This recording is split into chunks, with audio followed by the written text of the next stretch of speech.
Tony Warburton, the honorary president of the World Owl Trust, is talking to a very special bird. The Eurasian eagle owl.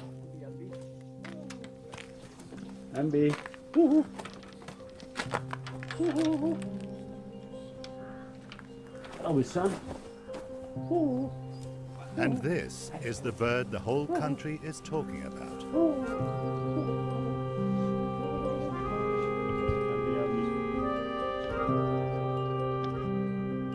A few years ago, a secret was revealed. These giant birds of prey are breeding wild in Britain. But are they welcome here?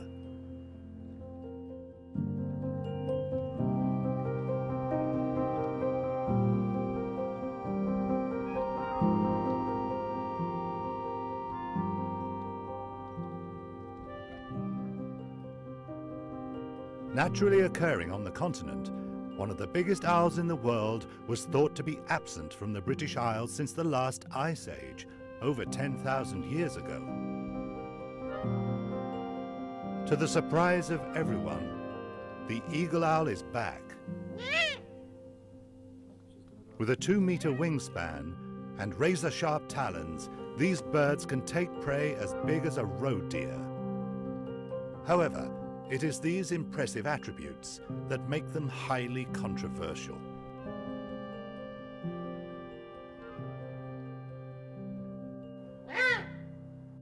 It's the biggest kind of owl in the world. Everything about it is big.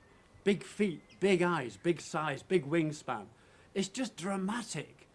I can't understand how anybody can look at that bird and say, I don't like it.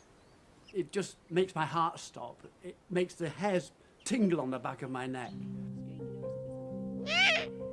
Not everyone is so enthusiastic about the eagle owl. Tim Melling, Conservation Officer for the RSPB, served 10 years on the British Ornithologists Union Records Committee. He is worried about the impact of these birds on the local wildlife.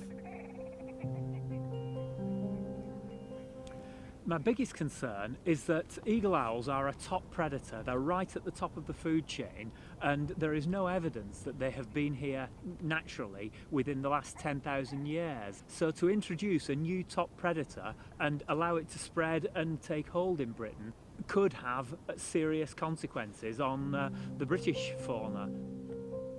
The question is, what does the eagle owl eat? Well, the truth we've found in Britain is that the main prey by far is rabbits. And we think that's the key to the presence of eagle owls in Britain. If we've got a problem of birds eating something that people like, and who's going to play God and decide what's allowed to be eaten and what isn't?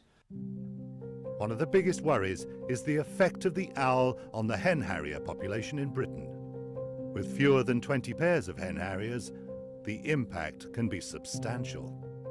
A pair of eagle owls has been nesting for a number of years now in the Forest of Bowland over in Lancashire, and that bird has taken a number of hen harrier as part of its prey. They've found hen harrier remains at the plucking posts of those eagle owls. But there are places in Europe where eagle owls and hen harriers coexist without one making the other go extinct. But it is a serious concern. While the hen harrier is a native British bird, the origin of the eagle owl in Britain is still uncertain. Now, one of the things that really gets to me when people are saying, well, they can't be native to England because this massive bird would stick out like a sore thumb in the wild and everybody would know it's there. Well, that's not true. This is how a European eagle owl spends about 90% of its time sitting. Sitting to roost, sitting on rock faces like this. Look how beautifully camouflaged this bird is against that background. And sitting here waiting for a sight of prey. I do not think they occur here naturally. There is evidence that they have occurred here more than 10,000 years ago, but that was when Britain was still connected to the continent by land bridges. There is no evidence that they've occurred since then. The origin of the eagle owls is vital to their future in Britain. If they have come from captivity, then they can be removed from the countryside. But if they are found to be naturally occurring, they will gain full protection by law. With more than 3,000 birds in captivity, the odds are against them.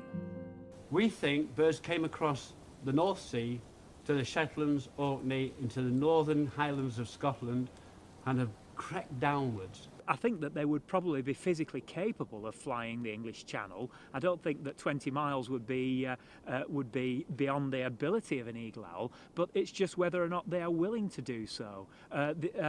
Large bodies of water act as a considerable barrier to a number of species, not just eagle owls. You know, in Sweden, in Norway, Germany, Holland, Belgium, Finland, they think we British are crazy. They're reintroducing eagle owls, but they've been persecuted to the extent of almost disappearing. In Britain, saying, oh, there's 2 or 3 pairs of eagle owls in Britain. It should be one of the most exciting things that's ever happened with birds in Britain. Look at it. Just imagine seeing that in the wild. I don't want to see them in aviaries like this.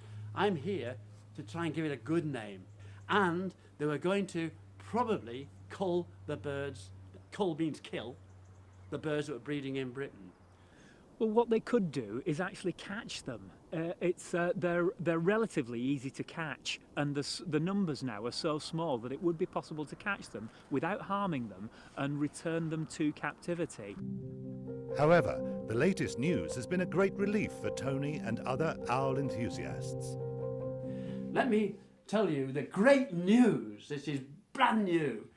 That came from Richard Benyon MP, who's the Minister for the Natural Environment and Fisheries, and he said, after considering all the facts on the threat that eagle owls pose to native wildlife, I have not been convinced that any immediate action is needed to control them.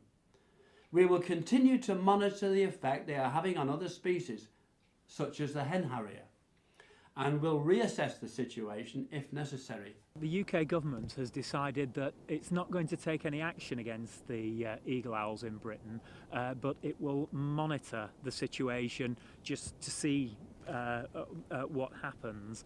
However, there is one part of me that thinks that if you could wind the clock back to when there were just 3 pairs of grey squirrels, or 3 pairs of American minks, or 3 plants of Japanese knotweed or Himalayan balsam, that you would want to turn back the clock and do something about it. So, you know, I hope that it's monitored properly and that action is taken if it's thought that there would be a likely impact. As the saga draws to a close, the eagle owl is safe and free in Britain. At least for now.